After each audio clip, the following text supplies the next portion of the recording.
is good, y'all? According to Mike Coppinger, Errol Spence and Jermell Charlo are in talks for a fight early 2026. I think this is a great matchup. Both of these guys have been out of the ring for 2 years. The last time we seen Jermell Charlo fight was when he pretty much quit and tucked his tail against Canelo Alvarez and just got dominated. The last time we seen Errol Spence Jr. is when he got obliterated by Terrence Bud Crawford. So both of these guys are coming off of ass whoopings, right? And we don't know where both of these guys are at in their boxing career, right? Errol Spence, he looks like a lot of people think he should retire. Jermell Charlo, he's just been inactive, I guess, because he just got the biggest payday of his life, right? He fought Canelo Alvarez. I'm pretty sure he was paid very well for that fight. I know he made the biggest payday of his career. So I think Jermell Charlo has just been enjoying his money. Errol Spence, I think that he was recovering from all those injuries, right? He obviously got battered by Crawford. His face was fucked up after that fight. Errol Spence actually had some type of eye surgery after that fight. And what a lot of people don't know is, see, a lot of people think that Errol Spence just got into one accident, and that's not true, right? He got into the accident with the Ferrari, but he also got into 2 more accidents after that Ferrari accident, right? There was one situation where somebody ran a red light and smashed into his car. So that's going to affect you in the ring. I'm not making excuses for Errol Spence, but what I'm telling you guys is the amount of punishment he took flying out of that Ferrari, coming back, immediately fighting Danny Garcia, didn't take a tune-up. He won the fight, fought Ugas, right? Remember, Errol Spence Jr. was supposed to fight Manny Pacquiao after he beat Danny Garcia. The reason why he didn't fight Manny Pacquiao is because he had an eye injury. He had something, I think he had cataracts or something was wrong with his eyes. He had to have eye surgery and he had to pull out of that fight with Manny Pacquiao. Your Dennis Ugas ended up beating Pacquiao. Errol came back and beat Ugas, right? So Errol Spence has had a lot going on outside of the ring of boxing, and I think that that's why he took 2 years off, just to get his body together, man, just to get his weight together, let all of those injuries heal, you know, go to doctor checkups, make sure your eyes are good, make sure you're not suffering from anything that's going to affect your in-ring performance. And I think Errol Spence taking off these 2 years is a good thing for him, right? Errol Spence, I believe he's 35, 36 years old. Let me look it up real quick for y'all, because I like to give you guys facts. I don't just want to make up an age. Let me look it up real quick. Yeah, so Errol Spence Jr. is 35 years old. He'll be turning 36 next March.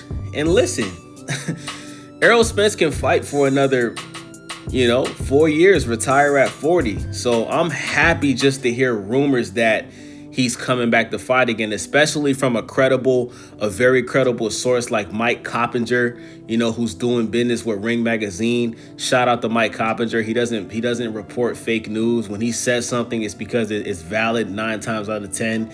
And listen, boxing needs Errol Spence, bro. You know what I'm saying? Like when Errol Spence Jr. was doing this thing, man, Errol Spence was bringing casual fans back to the sport of boxing. A lot of people forget that, bro. Like, Errol Spence was the A-side when he fought Bud. A lot of people forget that. The only reason that the fight actually happened is because of Errol Spence.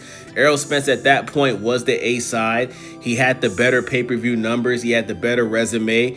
And, he was supposed to have a 60-40 split with Terrence Bud Crawford. But Terrence Crawford and Errol Spence spoke to each other directly, and they decided to do what they wanted to do to make this fight happen for the fans. So he conceded to a 50-50 split. He went against Al Heyman and the PBC's wishes. They wanted him to fight Keith Thurman next. He said, nah, I want to fight Terrence Crawford next. And Errol Spence went out of his way to make this fight happen for the boxing fans. So to all of you fans that have been trashing Errol Spence for the past 2 years, this is why you don't get the fights that you want to get.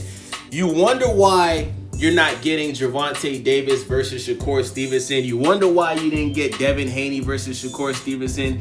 You wonder why you're probably not going to get Teofimo versus Shakur. Because when these fighters give you the fights that you want to see and one of them lose, you guys trash them.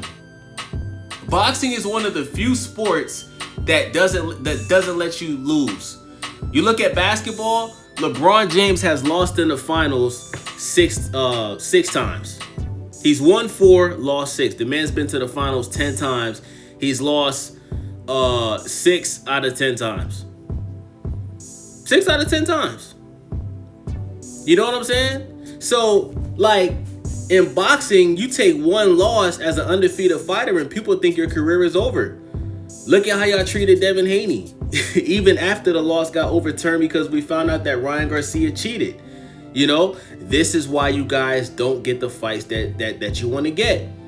Because the minute somebody loses, you guys can't wait to just trash these fighters, bro.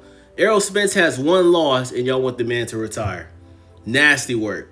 So I hope we get this fight. I don't know who to pick to win, man. Honestly, I guess I would lean towards Errol Spence. But realistically, man, we don't know where both of these guys are, man. I think both of these guys are going to show some ring rust. We don't even know who Errol Spence's trainer is yet. I believe Jermell Charlo is still being trained by Derek James. We have no idea who Errol Spence's new trainer is going to be. So with that being said, man, let me know what you guys think about this in the comment section. It's your boy Wavy State, Wavy TV. Make sure y'all subscribe, thumbs up the video, leave a comment. I'm out.